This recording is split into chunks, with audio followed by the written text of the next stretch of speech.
Amid the dust and dry grass of Fort Hunter Liggett, California, stands two Army field hospitals in a tent city built from the ground up by its medical and support personnel. The medical professionals from the 807th Medical Command Deployment Support arrived in late June to set up their medical operations, which are observed and evaluated by Army Reserve Medical Command's Observer Coach Trainers. Medical Readiness Training Command, or MRTC, annually hosts Global Medic at Fort Hunter Liggett, California. This year, the 228th and the 396th Combat Support Hospitals, as well as several of their subordinate medical units, have come to be tested in a realistic training environment that prepares them for combat operations and supporting the warfighter.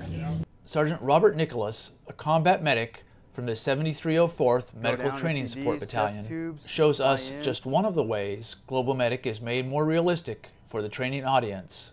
So being an operator of the trauma FX, I can not only simulate the injuries that you're going to see on the battlefield, but most importantly, I can control the vital signs that are going to replicate those injuries. So I can create more stress, I can create a better, more realistic training scenario that I can give to the training audience.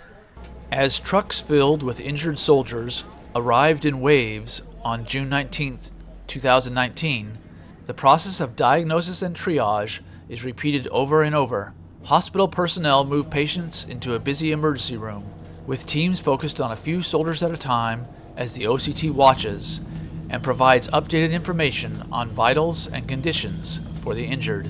There is little guesswork associated with these injuries and patient response to treatments, because the scenarios are based off of real injuries that personnel have previously sustained on the battlefield. In this exercise, we have these scripted scenarios. Simulated victims here come with a casualty card with writing on it that sort of describes the events and everything. But when I look at that card, I remember real soldiers with real injuries, and I remember the treatment they received. So when a soldier in this unit, whether it's a medic or a nurse or a physician, when they're engaged in that scenario, they're really experiencing a piece of my Army experience. A group of about 50 soldiers and some civilians work in a warehouse called the Effects and Enablers Cell.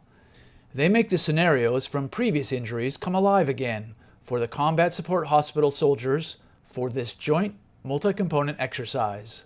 Colorful, sticky, heated wax-like substances are used to fashion wounds that will harden as they cool and closely resemble the blood from an actual injury.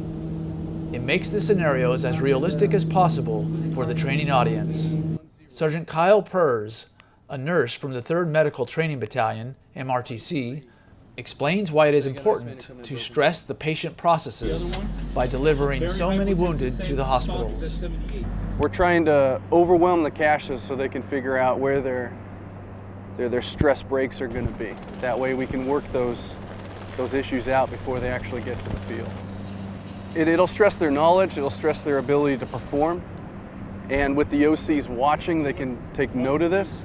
And once we get the results back from those actions, we can retrain on how to address these situations. We can retrain if there's a knowledge deficit. We could pull people out that maybe don't fit there and get them into a position where they do fit. The goal of MRTC is to provide joint multinational collective or group training to medical units for operations or missions wherever they are needed by the Army or the Joint Force. About 500 personnel assigned to MRTC support the OCTs as they train in the remote environments meant to simulate deployed conditions. Lieutenant Colonel Bobby Williams, a supervisor of the OCTs at Global Medic this year, talks about why Global Medic is so important. Without these tools and being at exercises like these, you don't get to know what state of readiness a unit is in. We're out here to make sure that these guys get that experience, even if it's not real experience. We consider this real. This is as close as they're going to get if they haven't been overseas.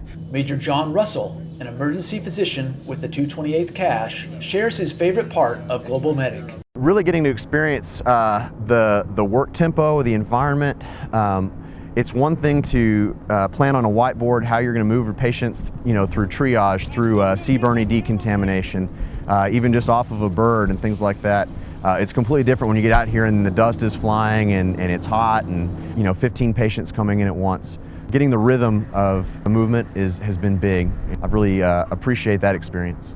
Colonel Mark Miller, Deputy Commander of Clinical Services for the 228th Cache, defines what success means to him and his unit. So success for me at the 228th Cache at the end of this exercise is to know that we can, at a moment's notice, be able to be anywhere in the world and be able to deliver Role 3 combat casualty care in an environment where we're going to make a difference, where we're going to be able to save soldiers' lives and do it in an efficient and be the the fighting force that we're supposed to be able to protect them and to make sure that we get everyone home safely and as much as possible.